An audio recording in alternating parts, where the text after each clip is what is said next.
Namaskar, welcome to Ekaksha. I am Nipa Das and today we will discuss the third English story of class 9 and the name of the story is Weathering the Storm in Ersama. And this story has been taken from your supplementary reader moments. মৰমৰ ছাত্ৰ ছাত্ৰীসকল আজি আমি নৱম শ্ৰেণীৰ ইংৰাজীৰ তৃতীয়টি story discuss কৰিম আৰু ষ্টৰীটোৰ নাম হৈছে ৱেদাৰিং দ্য ষ্টৰ্ম ইন ইৰছামা আৰু এই ষ্টৰীটো তোমালোকৰ ছাপ্লিমেণ্টাৰী ৰিডাৰ মোমেণ্টছৰ পৰা লোৱা হৈছে নাও look at the title or name of the story weathering the storm in Ersama. Weathering the storm means enduring or surviving a storm. Okay, enduring or surviving a storm in Ersama, and Ersama is the name of a coastal town in Odisha. Okay, so before we start reading the story, let me introduce you to the writer of the story. The writer is Harsh Mandir. And when was he born? He was born on 17 April 19. He was born on 17th April 1955. He is an Indian author, columnist, researcher, teacher, and social activist. Okay. Weathering the Storm in Ersama recounts the inspiring true story of Prashant, a courageous teenager. So this story that we are going to read, and the name of the story is Weathering the Storm in Ersama, is a true story, okay? And it's a very inspiring story. Ami ji story aji kahini to pohim hetu eta ki hoise hotya kahini, okay? Aru ki dhoronor kahini inspiring mane prerona mulak hotya kahini aru kar bishoy it's about a boy. And what is the name of the boy? His name is Prashant. And he is a courageous teenager. Courageous means hahoki. Teenager mane hoise kihor. Okay, who rises to the challenge of surviving a devastating cyclone. And he was very courageous and he could survive a devastating cyclone. Cyclone mane hoise khurni bota. Okay, devastating cyclone means বিধ্বস্তকাৰী ঘূৰ্ণী বতাহ এই বিধ্বস্তকাৰী ঘূৰ্ণী বতাহটো যেতিয়া হৈছিল তেতিয়া প্ৰশান্তে কিদৰে নিজকে বচাবলৈ সক্ষম হৈছিল সেই বিষয়ে আজি আমি পঢ়িম So before we read the story, let us know what happened on that day. বা কি হৈছিলে কি ঘটনাৰ ওপৰত বেছ কৰি এই ষ্টৰীটো লিখা হৈছে সেই বিষয়ে এতিয়া আমি পঢ়িম কিন্তু তাৰ আগতে মই তোমালোকক কিছুমান প্ৰশ্ন কৰিম I want to ask you a few questions.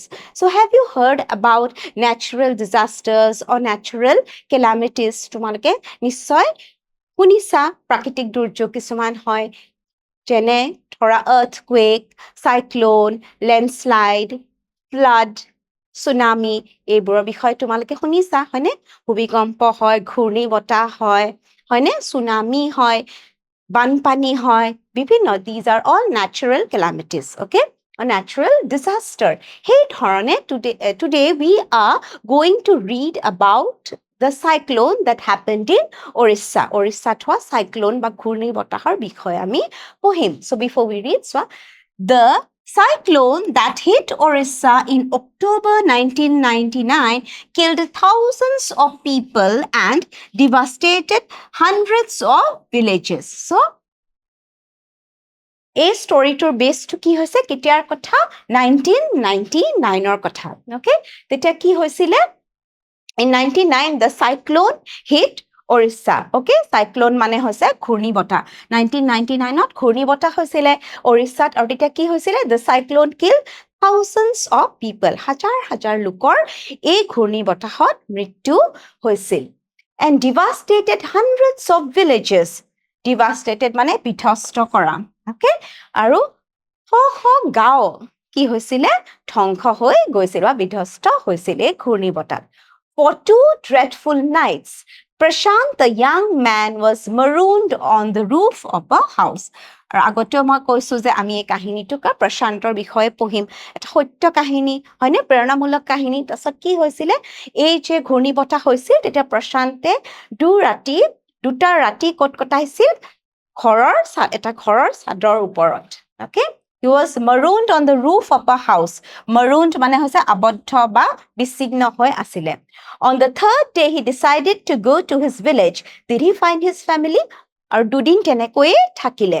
তাৰপিছত তৃতীয় দিনা তেওঁ ভাবিলে যে he has to go back to his village. যে তেওঁৰ গাঁৱলৈ যাব.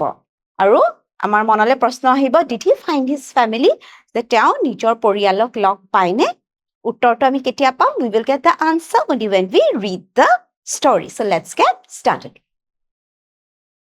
On 27 October 1999, 7 years after his mother's death, Prashant had gone to the block headquarters of Ersama, a small town in coastal Orissa.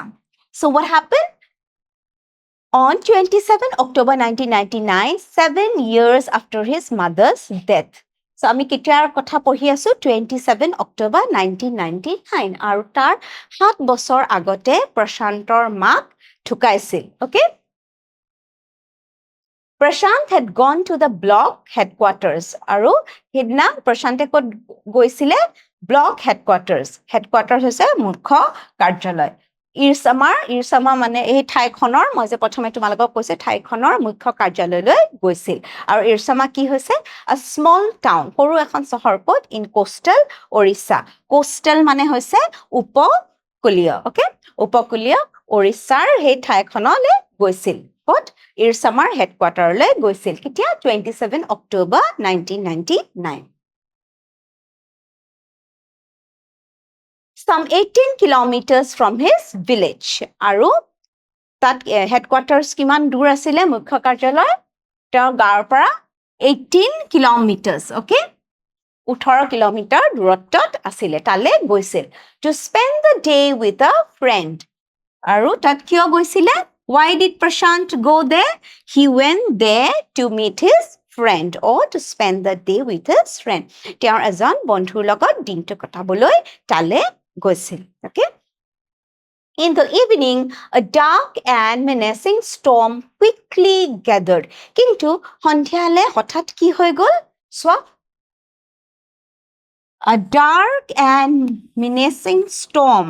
Okay? Storm মানে হৈছে ধুমুহা.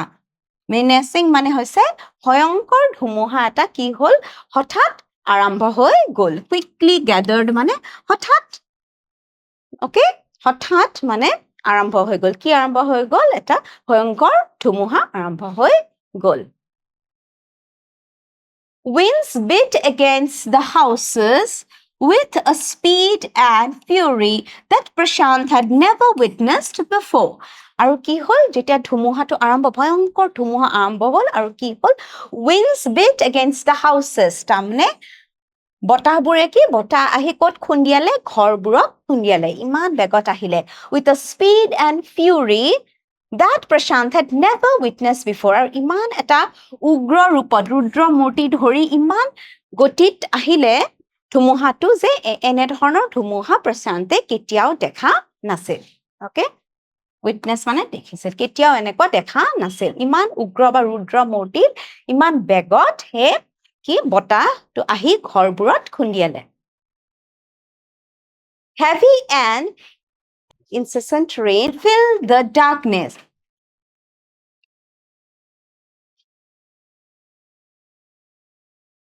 Incessant মানে হৈছে নেৰা নেপেৰা. তাৰপিছত কি হ'ল? তেতিয়াতো সন্ধিয়া হৈছিল, আন্ধাৰ হৈ আহিছে. আন্ধাৰ হোৱাৰ লগে লগে নেৰা নেপেৰা বৰষুণ আৰম্ভ হ'ল. Ancient trees were uprooted. আৰু পুৰণি গছবোৰ কি হৈছে? Incessant নেৰা নেপেৰা, darkness আন্ধাৰ, ancient মানে পুৰণি গছবোৰ, uprooted মানে উঘালি পেলোৱা. So মাটিৰ পৰা উঘালি গ'ল. Were uprooted and crashed to the earth.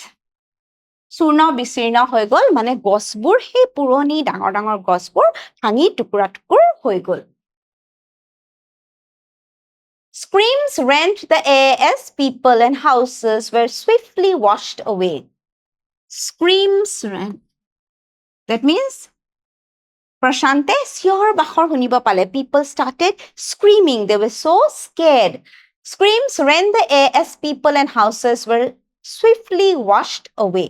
তাৰপিছত ঘৰ আৰু মানুহবোৰ পানীয়ে কি হ'ল? পানীত উঠি গ'ল মানে হঠাৎ ইমান পানী মানে বানপানী হৈ গ'ল The angry water swirled into his friend's house neck deep তাৰপিছত তাৰ বন্ধু তোমালোকৰ চাগে মনত আছে প্ৰশান্তে ক'ত গৈছিলে বন্ধুৰ ঘৰলৈ গৈছিল বন্ধুৰ লগত দিনটো স্পেন্ড কৰিম বুলি গৈছিল তো সন্ধিয়া কি হ'ল এই ইমান মানে বিধ্বস্ততাকাৰী এই ধৰণৰ এটা ঘূৰ্ণী বতাহ আৰম্ভ হ'ল আৰম্ভ হোৱাৰ লগে লগে কি হ'ল গোটেই মানে উটুৱাই লৈ গ'ল তাৰপিছত the angry water swirled into his friend's house neck deep আৰু তাৰ বন্ধুৰ ঘৰতো খৰকৈ মানে পানীবোৰ কি হ'ল ঘূৰণীয়াকৈ পানী সোমাই আহিলে আৰু পানী আহি কিমান পালেহি নেক টিপ তাৰমানে ডিঙিলৈ পানী আহি পালে The building was a brick and mortar and was strong enough to survive the devastation of the wind's velocity of 350 km/h. কিন্তু বিল্ডিংটো কি আছিলে বিল্ডিংটো ইটা বালিৰে বনোৱা কনক্ৰিট বিল্ডিং আছিলে সেই কাৰণে মজবুত হোৱাৰ কাৰণে কি যদিও বতাহটো কিমান বেগত আহিছিল ভেলচিটিটো কিমান বতাহটো কিমান আছিলে বেগটো 350 km/h ওকে ইমান স্পীডত আহিছিল তথাপিতো ঘৰটো কি সিমেন্ট বালিৰে ইটাৰে বনোৱাৰ কাৰণে ঘৰটো বাচি আছিলে But the terror of the family grew with the crashing of trees that had got uprooted and fallen on their house.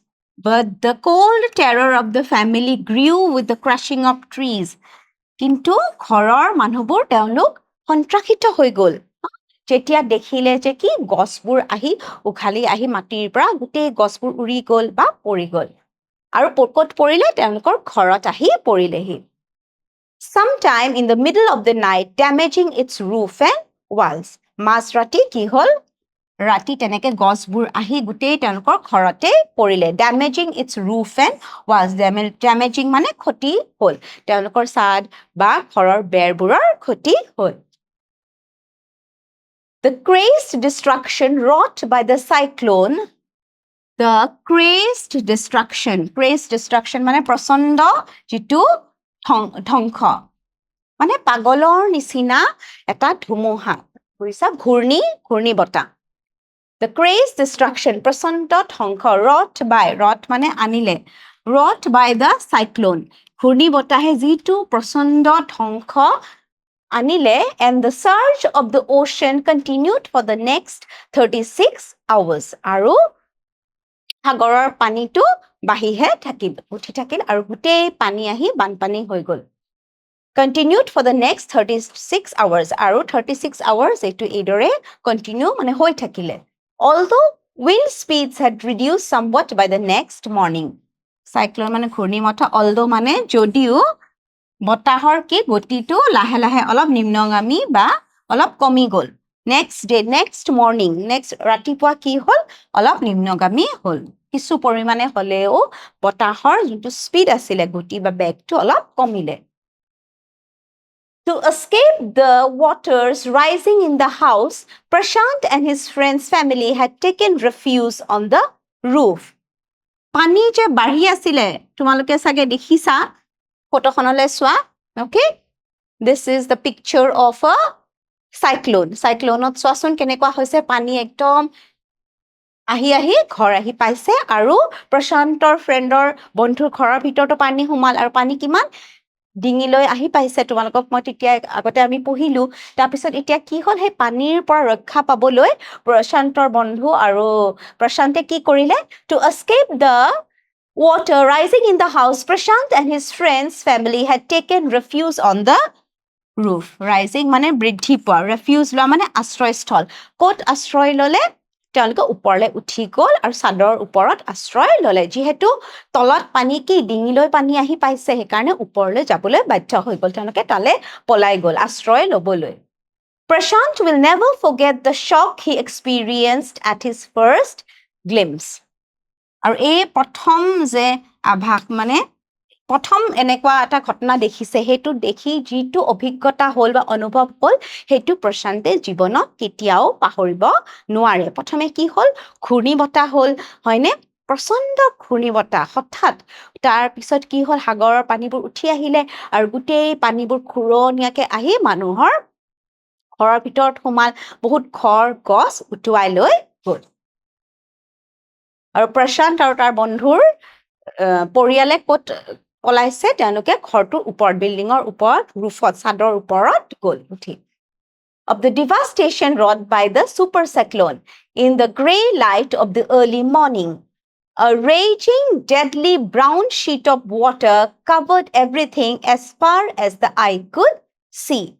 A raging মানে হৈছে raging, deadly brown sheet of water covered everything as far as the eye could see. So কি যিমান দূৰ চাব পাৰে সিমান কি হৈছিলে brown sheet of brown color যোনটো মাটি ৰঙৰ কি হৈছিলে পানীয়ে গোটেই আৱৰি হৈছিল আৰু কি ধৰণৰ it was a raging deadly brown sheet of water raging মানে প্ৰলয়ংকাৰী deadly মানে প্ৰাণঘাতক okay brown sheet of water covered মানে আৱৰণ হিচাপে আৱৰি আছিলে everything as far as the eye could see চকুৱে যিমান দূৰ দেখা পায় অকল পানীয়ে পানী Only fractured cement houses still stood in a few places fractured মানে ভাঙি যোৱা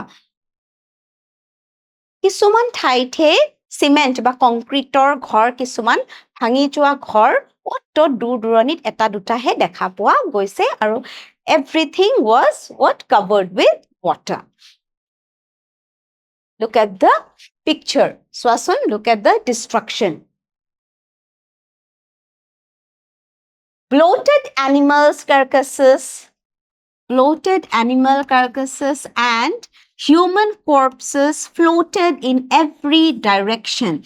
আৰু কিমান দুখ লগা এটা হৃদয় বিদাৰক এতিয়া দৃশ্য চোৱাচোন কি হৈছে এই বানপানীত কি হ'ল ব্লোটেড মানে ফুলি থকা carcasses মানে শৰীৰ আৰু কৰ্পছ হৈছে মৃতদেহ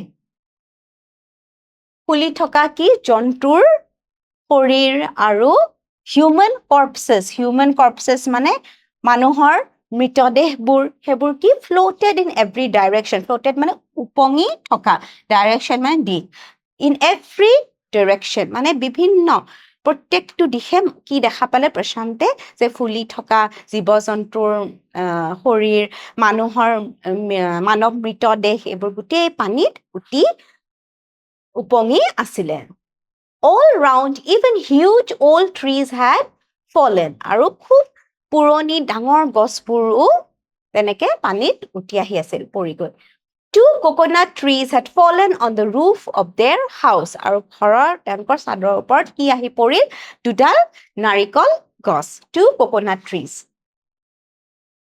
So, two coconut trees had fallen on the roof of their house. This was a blessing in disguise. কিন্তু এইটো এটা তেওঁলোকৰ কাৰণে কি আছিল blessing in disguise. What is the meaning of blessing in disguise? Blessing in disguise মানে ছদ্মবেশত আশীৰ্বাদ তেওঁলোকৰ কাৰণে হেতু আশীৰ্বাদ হৈ আহিছিল ছদ্মবেশত কিয় আহচোন পঢ়ো because the tender coconuts tender মানে হৈছে কোমল হে কোমল নাৰিকলবোৰৰ পৰা কি হ'ল because the tender coconuts from the trees kept the trapped family from starving trapped family মানে আবদ্ধ হৈ থকা পৰিয়ালটো from starving মানে ভোকত থকা in the several days that followed তাৰমানে তাৰ পিছত যিমান কেইদিন তেওঁলোকে তাতে আশ্ৰয় লৈ থাকিব লগা হ'ল চাদৰ ওপৰত হয়নে নহয় কাৰণ ভিতৰত ডিঙিলৈ পানী আহি গৈছে আৰু পানীটো বাঢ়িয়ে আছে উঠি আছে সো তেওঁলোকৰ চাদৰ ওপৰত দুডাল কি গছ পৰিলে উৰি আহি নাৰিকল গছ আৰু তাৰ নাৰিকল গছৰ কি নাৰিকলবোৰ কোমল নাৰিকলবোৰ খাই তেওঁলোকে জীয়াই আছিল হয়নে হেতু তেওঁলোকৰ কাৰণে কি এটা আশীৰ্বাদ যেনহে হৈছিল ছদ্মবেশত যেন এটা আশীৰ্বাদ হৈছিল কাৰণ তেওঁলোকে সেই নাৰিকল খাই জীয়াই আছিল তাত ওপৰত কোন আছে জানাই ন প্ৰশান্ত আৰু প্ৰশান্তৰ বন্ধু আৰু বন্ধুৰ পৰিয়ালবৰ্গ Through his mind was whether his family had survived the fury of the super cyclone Fury means, what is the meaning of the word fury? Fury means Rudra Murti. Okay? So what was the only thing that he was thinking? Monoloy ki etai prashna ahisil, ei prashnato ki je ei Rudra Murti ghurni botahtot mur gaot thoka poriyaltoe পৰিয়ালটো বা বাচিছে নে নাই, তেওঁলোকে সাৰ্ভাইভ কৰিবলৈ সক্ষম হৈছে নে নাই, এই ধৰণৰ কথা ভাবি ভাবি প্ৰশান্তে কান্দি আছিলে। Was he to be bereaved once again? Bereaved মানে শোক সন্তপ্ত। তাৰমানে অলৰেডি এটা শোক পায়ে থৈছে, দুখ পায়ে থৈছে, হয়নে? আৰম্ভণিতে আমি পঢ়িছো যে 7 বছৰ আগতে প্ৰশান্তৰ মাকো ঢুকাইছিল, হয়নে? চ' প্ৰশান্তে ভাবিছে মই আৰু তেনেকুৱা এটা শোক পাম নেকি, সেইবুলি ভাবিছে। 2 days later, দুদিন পিছত কি হ'ল? Which seemed to Prashant like 2 years. আৰু দুদিন পিছত কি হ'ল? সেই দুদিন থাকোঁতে প্ৰশান্তৰ এনেকুৱা লাগিল যেন 2 বছৰ পাৰ হৈ গ'ল। The rain ceased. Ceased মানে বন্ধ হোৱা বা শেষ হোৱা। The rain ceased. বৰষুণ শেষ হ'ল। And the rain water slowly began to recede. আৰু বৰষুণৰ পানী কি লাহে লাহে কমিবলৈ ধৰিলে। পিছলৈ ঘূৰি যোৱা। Recede মানে পানী কমিবলৈ ধৰিলে। Prashant was determined. Determined মানে দৃঢ়। তেওঁ দৃঢ়তাৰে ভাবিলে যে কি to seek out his family. Seek out মানে বিচাৰি উলিয়াব। যে সি মানে দৃঢ় প্ৰতিজ্ঞা ল'লে যে মই গাঁৱলৈ ঘূৰি যাম আৰু মোৰ পৰিয়ালটো বিচাৰি উলিয়াম। Without further delay. আৰু পলম নকৰাকৈ দুদিনটো তাত থাকিলে, কৈছে আৰু এতিয়া পলম নকৰাকে মই গাঁৱলৈ যাম, সেই বুলি ভাবিলে। But the situation was still dangerous. Situation মানে পৰিস্থিতি, dangerous মানে বিপদজনক। কিন্তু পৰিস্থিতিটো এতিয়াও বিপদজনক হৈয়ে আছিলে। And his friend's family pleaded with Prashant to stay back a little while longer. So, and his friend's family said the situation is still dangerous, so please stay back for a few days, don't go. তেওঁলোকে ক'লে যে তুমি এতিয়া যাব নালাগে, plead কৰিলে। Plead কৰা মানে অনুৰোধ কৰা বা কাকুতি কৰা, যে তুমি আৰু দুদিনমান ৰৈ যোৱাচোন, তাৰপিছত যাবা। But Prashant knew he had to go. কিন্তু প্ৰশান্তে জানিছিল যে সি যাবয়ে লাগিব, সি আৰু ৰৈ থাকিব নোৱাৰে, because he was concerned about his family. তেওঁ খুব নিজৰ ঘৰলৈ মনত পৰিলে, পৰিয়ালবৰ্গলৈ তেওঁ খুব চিন্তিত হ'ল যে তেওঁলোকৰ বা কি হৈছে চাইক্লনত, হয়নে? So he decided to go to his village. He equipped himself with a long sturdy stick. আৰু নিজৰ মানে কিদৰে ইকুইপড কৰিলে, কি লৈ ল'লে হাতত? এডাল দীঘল ষ্টিক মানে হৈছে লাঠি, অ'কে? ষ্টাৰ্ডি মানে হৈছে শক্তিশালী। He took a strong stick. লাঠি এডাল খুব শক্তিশালী, মজবুত লাঠি। Look at the picture. This is the picture of a stick. লাঠি হয়নে? And it is very sturdy. Sturdy means strong, okay? And then started on his 18-kilometer expedition. Expedition মানে অভিযান।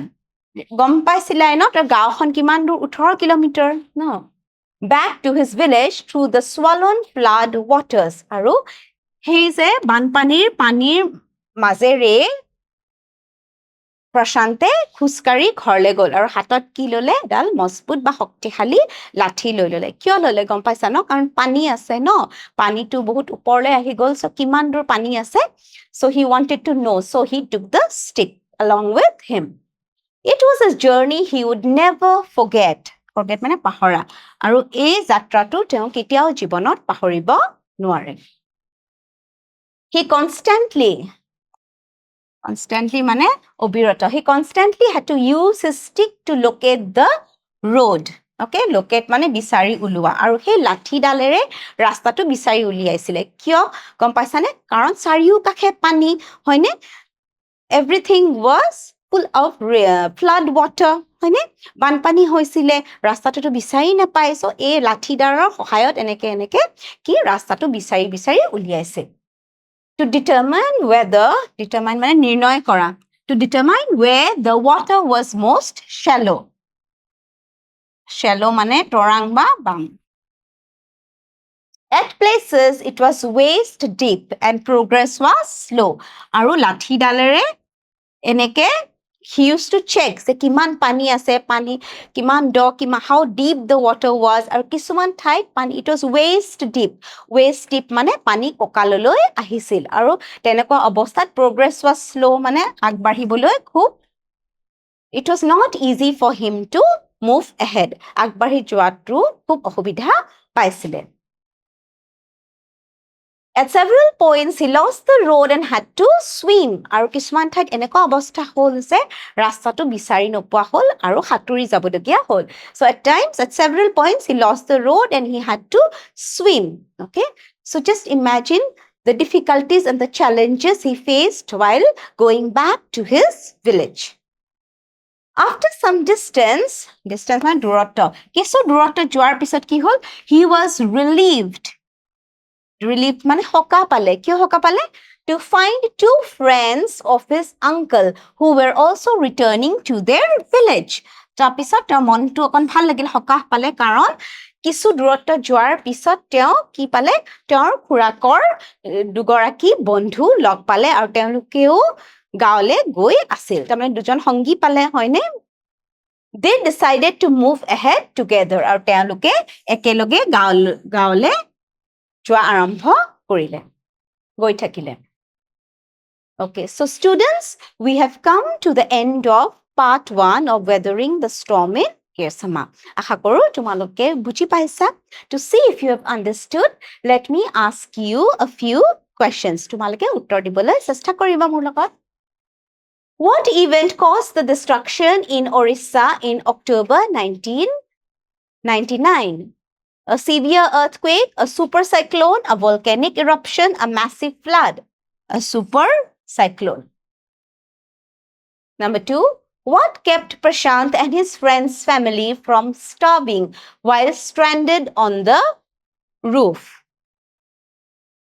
Canned food, fruits from fallen trees, rainwater, tender coconuts from fallen trees. Answer will be tender coconuts from fallen trees. Question number 3. How did Prashant navigate through the flooded area on his way to his village? By boat, by following a guide, with a long sturdy stick, by car? The answer will be kidore gale goisile banpanir masot with a long sturdy stick. Hatot etal mozbut ki powerful hokti khali lathi edal loi kiman pani ase sai sai agbadhi goisil. So students, we have come to the end of part 1 of the story Weathering the Storm in Ersama. Next class ami part 2 korim. So see you again in the next class. Take care. Thank you.